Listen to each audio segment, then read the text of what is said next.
I come with a heavy heart from Nigeria, but first I'd like to apologize to Honorable Kafila Ogbara. I am not here to bring shame to our country. I'm here to seek help for the women of Nigeria. Again, my name is Senator Natasha Akpoti-Uduaghan. 5 days ago, on the 6th of March 2025, I was suspended. As a senator, I was suspended illegally because I submitted a petition of sexual harassment against the President of the Nigerian Senate, Senator Godswill Akpabio.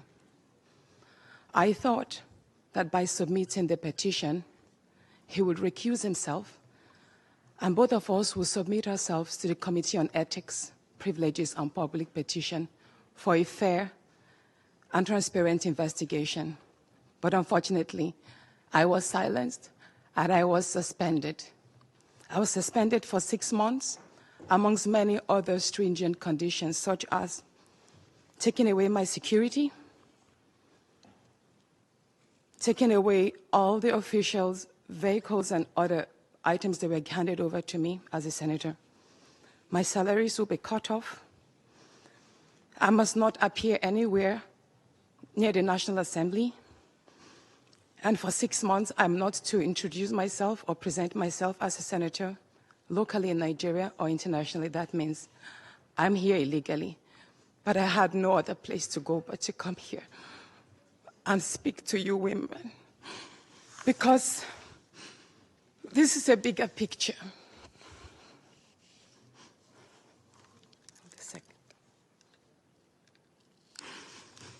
This is a bigger picture. It depicts the crisis of women political representation. My suspension is not just about me. It's about the systemic exclusion of women from political leadership in Nigeria. Women make up 3.6% of political offices, and in the Senate, it's just 2.8. We have 109 men, and only 4 of us are women. So right now, it's 108 with only 3 women.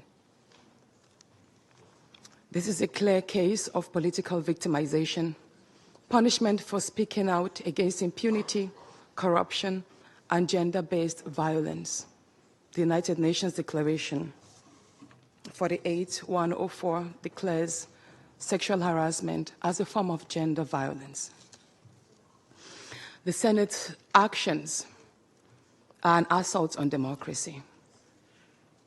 I was elected by my constituents to represent them. Yet a few powerful men have unilaterally decided to silence their voices by suspending me for 6 months. My call for an open and transparent investigation into harassment allegations have been met with hostility instead of accountability. If a female senator can be treated this way in the full view of the world, imagine what ordinary Nigerian women will go through every day in workplaces, in universities, and other aspects of our society. A culture of harassment and silencing must end. And this is not just a Nigerian issue. It is a global one. Women in politics, media, and businesses face threats, intimidation, and violence for simply demanding fairness. From sex for grades scandals in universities to harassment in workplaces and political spaces, Nigerian women have constantly been forced into silence. We need stronger legal protections and a zero culture tolerance for gender-based discrimination and intimidation. My call to the international community is such that the world must not stay silent as democracy and women's rights are rolled back in Nigeria. I call on human rights organizations, women movements, and democratic institutions to hold the Nigerian Senate accountable. Nigeria needs global partners to push for women's political inclusion, safety, and protection from political harassment. You may ask, what are my next steps? I will resist the political intimidation. In the past few days, a number of my colleagues, my male colleagues, have reached out to me and said, Natasha, all you need to do is apologize and retract your statements. And I told them I am not going to apologize. I will not apologize for my truth.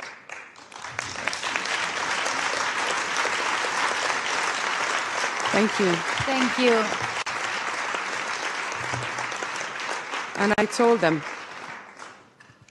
that I will stand the 6-month suspension, and the very first day I return, I will represent my petition on sexual harassment.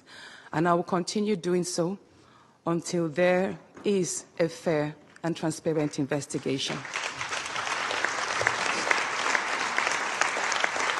I will fight. Thank you. I will fight this injustice and continue to represent my constituents, whether the Senate wants to hear me or not. I will work with women's group, civil society, and legal teams to ensure that this unconstitutional suspension is squashed. This is bigger than me. This is about ensuring that no other woman in politics or public office will ever be silenced again. Thank you so much.